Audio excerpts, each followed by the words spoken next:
Now, our next presenter, when I think of him, one word comes to mind: class.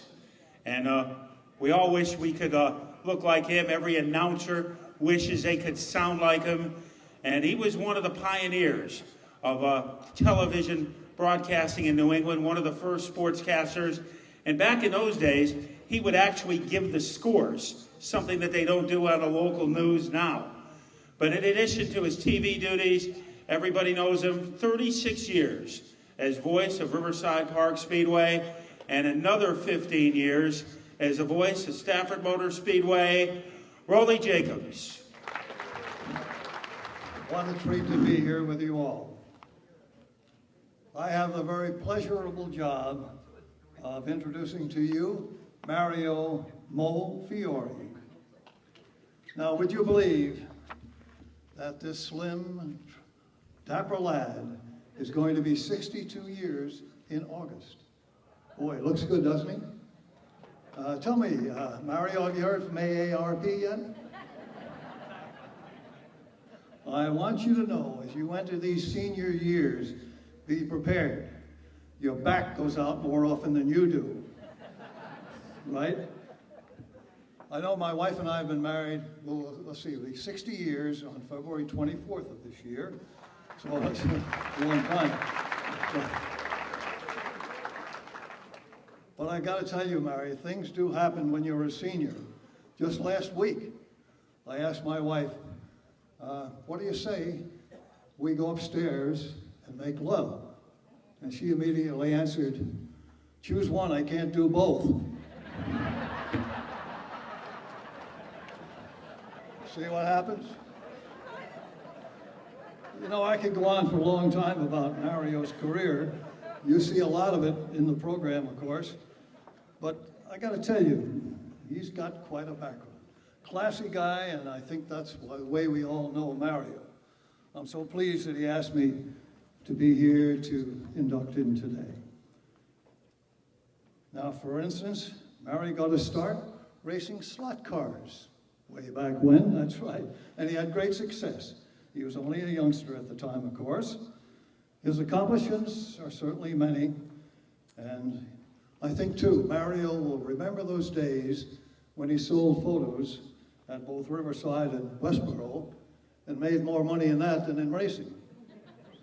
No doubt about it. Now, the number 44, certainly one of the most identifiable icons in auto racing. No doubt about that, too. An example, 250 wins overall. Just think about that. And certainly, I guess the highlight would be the Modified Tour Championship in the year 2000 with Jerry Marquis, including, of course, the Owners' Championship.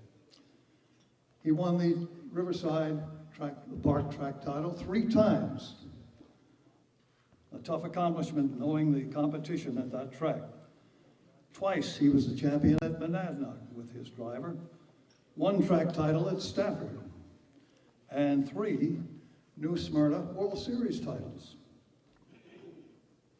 Now, after major wins, well, just think of the Riverside 500, the Spring Sizzler at Stafford twice, the Race of Champions twice, and the Thompson 300 and the Icebreaker. And all his success began humbly in August 1969, when Steve Glamazina and Bruce Bedard convinced Mario to go in on a 56 Grand American Chevelle, the car that Gary Colturi had started to build. Duke had the engine, Mario and Steve each put up $300, and it was off to the races. That first race didn't turn out too well. Black flag with Gary driving. The next Saturday, though, vengeance. Gary drove to the win the day after Mario's 19th birthday. In 1970, the team got serious and built the 1969 Screaming Yellow Zonker. That was a Chevelle, and 13 more wins came along.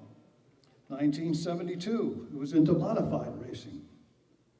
1973, a rebuilt number 44. And Gary's last win before his untimely death. Mario teamed with the Reg in 1976. That led to 3 wins in one day at Plainville. You might remember that one. The 44 team won 25 features from 1977 to 80. After a year apart in 1980, Mario and the Reg reunited, and the wins kept coming. The birth of the Mod Tour in 1985 meant more travel and more wins. After 3 Tour second-place finishes, Mario finally had the owner's trophy in the year 2000 with Jerry, as I mentioned. A more productive period for Mario came after hooking up with Teddy Bear Pools and Ted Hebert as sponsor. The next 3 years were the most productive for the Fiore team, with 17 Tour wins and 58 wins overall, including the Race of Champions at Pocono in 1988. The only drawback, no Tour championship, but 3 second-place finishes. Still not bad. 1990 saw Magnum Oil join the team, and 5 Tour wins highlighted the year. In 1991, Mario teamed with Rick Fuller as a driver, and Paul Claproot and Rich Lavalette headed the crew. Together, they won 4 times at New Smyrna, and with Polar Beverages backing, won 17 more events in 91 and 92. 1993 saw Mike Stefanik being the man behind the wheel again, and immediately a win at Richmond. Mike had a busy North schedule at the time, so it was Billy Pouch taking the checkers in the 93 Race of Champions. After a lot of hard work, Mario landed Gulf Oil as a sponsor in 1996. And it was an okay year with lots of high finishes, with the Reg again driving. But 1996 saw wins in Tour races at Riverside and Loudon, that one on live TV. Tommy Corvino took the wheel in 98. No wins, but a lot of high finishes. With John Bluth III driving, the 1999 highlight was a Tour win at Riverhead. 2000, that Tour championship win with Jerry Marquis behind the wheel. What a way to cap a career. Mario Fiore has established himself as a premier owner, and more importantly, as one of the good guys in racing, and certainly in life. But Mario, as you settle into the senior life, just remember, times will be different in many, many ways. For example, with the senior years, you'll feel like the night before and you haven't been anywhere. Just think about that one. And certainly a dripping faucet will bring on an uncontrollable bladder urge. Oh dear, I know that one well. You'll sit in a rocking chair and won't be able to make it go. Another bad sign for you. And your wild oats will have turned to prunes and all brand. But seriously, Mario, enough teasing for you. It indeed is my honor and my pleasure to present, for induction into the Near Hall of Fame, Mario Fiore. Don't worry, it's big print. 5 pages, big print. First of all, I'd like to thank God for this beautiful weather that we're having today. It is really the end of January. We've been pretty lucky. And also for allowing me to lead the charmed life that I've led, able to do things usually reserved for the rich and famous, which I am neither. Raleigh, thank you very much for, it was such an honor to have you present me today. Back in the mid-'70s, before Racerama and trips to New Smyrna, our team would have a 44 racing movie party in the dead of winter when nothing was going on. We needed an MC, and Raleigh was there for us every year. He was the big TV guy, and he brought star power to our event. And in asking, he would never take a dime, I might add. Thanks again, Raleigh. Appreciate it.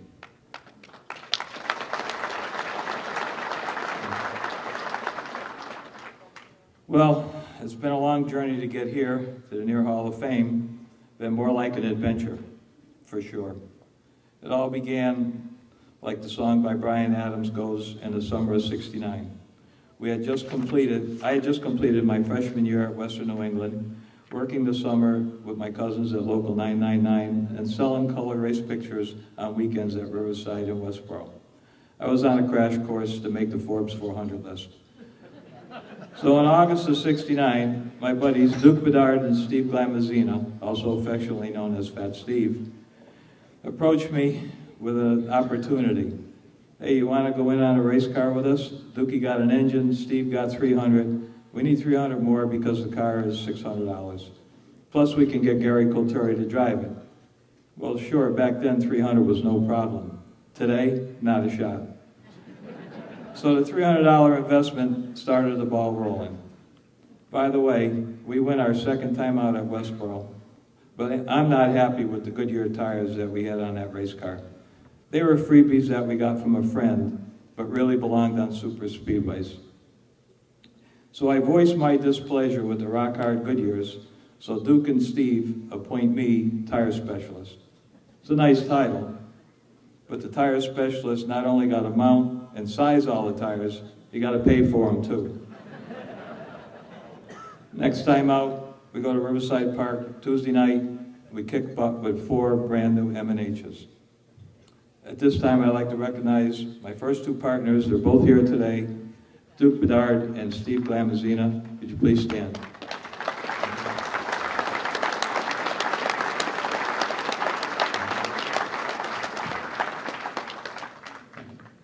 Gary Colturi. Racing with my rock star status driver was, just as the Bryan Adams song goes, the best days of my life. After that inaugural season, we got serious and built our first Screaming Yellow Zonker 44. It was a '69 Chevelle, and we went off and won 13 feature events. Boy, this is fun. That was the end of college. I was making money, having a lot of fun. By 1972, it was time to step up to the modifieds, and Gary drove our brand new Screaming Yellow Zonker 44 Pinto to 2 wins and a Riverside Park championship in only our first year of modified competition. We were on our way to a second consecutive championship when Gary was tragically killed on his Harley Sportster in June of 1973. We took a little time off, but we soldiered on with limited success. We won a 100-lap open show later that year with Lutaro in Plainville, took a Riverside 574 with Bobby Bard, and won a Triple Crown race with Charlie Glazier in 1975.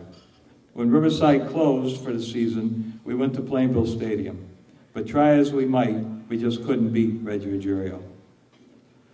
So how does the saying go? If you can't beat them, join them. The Reg. So we purchased the latest and greatest from my buddy Richie Evans, and we hit the track at Riverside in August of 1976. Reg goes out and runs second from his last place handicap starting position. Wow, I was impressed. Then he wins a Triple Crown event in only his 3rd appearance. Well, Riverside season ends, we go to Plainville Stadium. Reg won 3 features in 1 day. This was the start of something really special.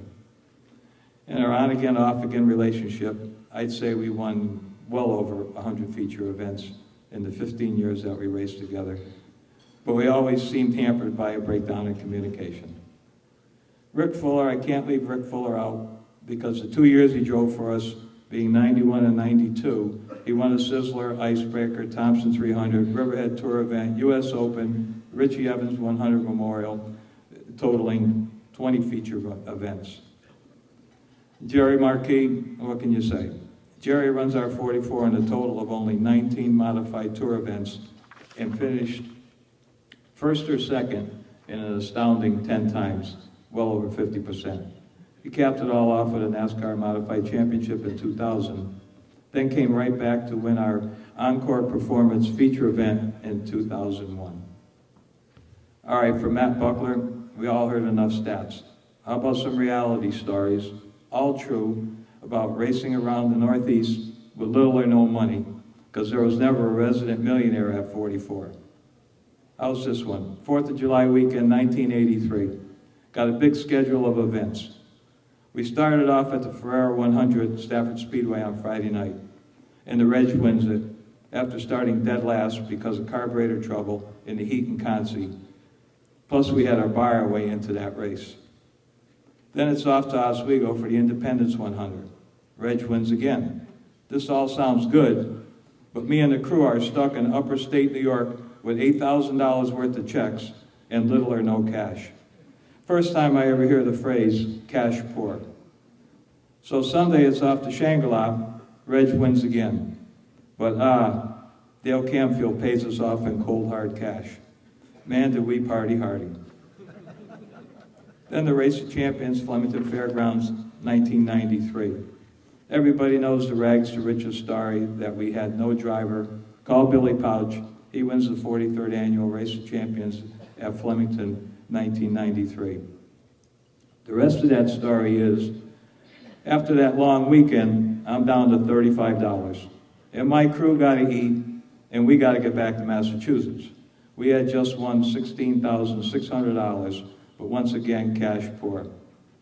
$35 worth of cash poor. But alas, in Victory Lane, Wendy Kennedy, the track PR person, informs us that we are all invited up to the Purple Room for a buffet dinner. I dodged that bullet very nicely. We did get back to Mass, but took no turnpikes and avoided all tolls. And the Country Music 100 at New Hampshire Motor Speedway in 1997. Me and my buddy of 40 years, Ralph Solon, finished 1-2 at Loudon, New Hampshire. Here between us, we just won into the neighborhood of $30,000. It was always a policy we had together. Whoever finished in the money between us would buy dinners for our crew. Well, it was another long weekend, and simultaneously we both discovered that we are cash poor. Ouch. But at that very moment, the Savior appeared in the person of our pal, Val Lasore, who loudly announces, "The party's on me at the gristmill." Saved again. Thank you, Val.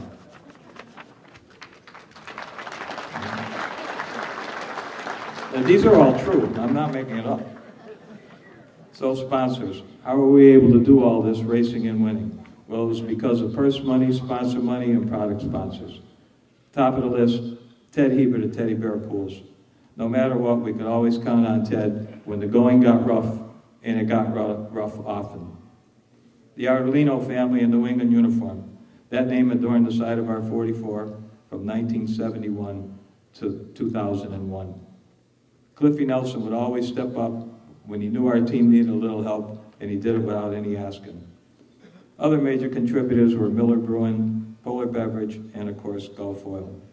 Our product sponsors, wow, there are so many. I'm just going to name a few of them. I'm going to start with my buddy Jack McGovern and Longview RV. They supplied us with a transporter and an RV for long trips. The Holland family, both with VP and Sunoco, supplied our race fuels. Tire companies such as Bobby Summers, Gene White Firestone, Marvin Rifkin with M&H Racemaster, Phil Homer with Goodyear, and Irish Saunders and the Newton family with Hoosier Race Tires. John Betts of McBetts Racing Engines kept us in big horsepower. And finally, Bilstein Shocks, in a relationship that started on Labor Day weekend in 1981 and continues to this day with the help through me from my superstar modified tour buddy, Justin Bonsignor.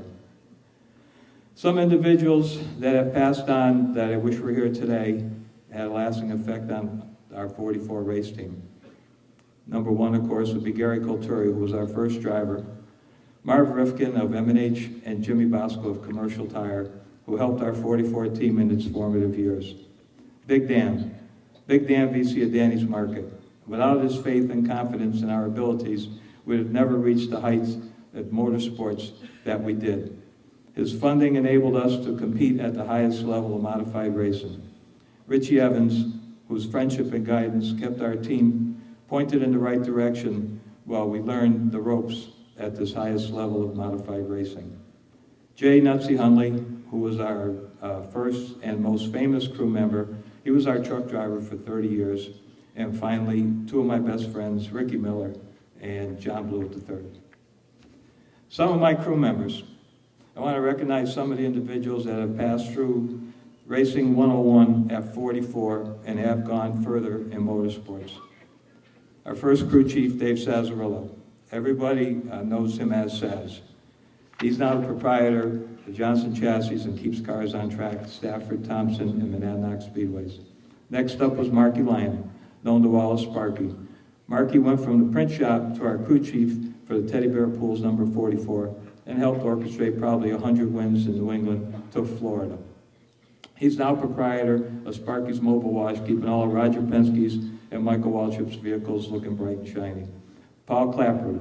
Paul came from Stafford, wanting to work on race cars for a living. He became our crew chief in 1991 through 2000 and finished it all off at a national championship. He is now a nationwide crew chief at TriStar Motorsports for driver Mike Bliss. Jeff the Jet Sorello. He was my tire guy and probably mounted, dismounted, sized, and marked more tires than anyone ever in a modified tour level. 44 always had lots of tires for sure. Jet is now tire specialist at Sprint Cup champion Stuart Haas race team.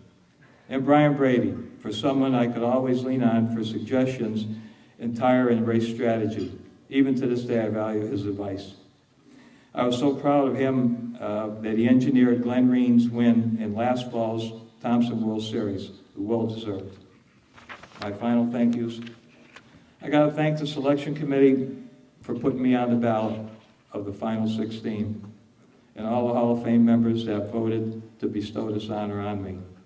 And the ones that didn't, well, that's another story. But I'm only kidding. Grace Ryan for her help and loyalty year in, year out, no matter what. Johnny Catania for everything that he's done for me over the years and for being one of the best people I have ever met. Bones and Val for all their assistance over the years, and to all the fans because they're the ones that make this all worthwhile. John and Margaret Rosati for being the best friends anybody could ask for. And anyone I forgot, I'm sure there might be plenty, because I was still pounding the speech out at 12:30 last night and continued it again this morning. And finally, my parents, who are here today, and they're celebrating their 62nd wedding anniversary this week. I'd like to have them stand up. I always seem short to get that fourth tire. And I call Ma and say, Ma, we need a little help. They put up with all that nonsense for the 30-plus years that 44 race. Finally, I want to thank everyone that came here today for the ceremonies. And with today's technology, anybody can catch up with me at any time on my Facebook page. Once again, thank you and good day.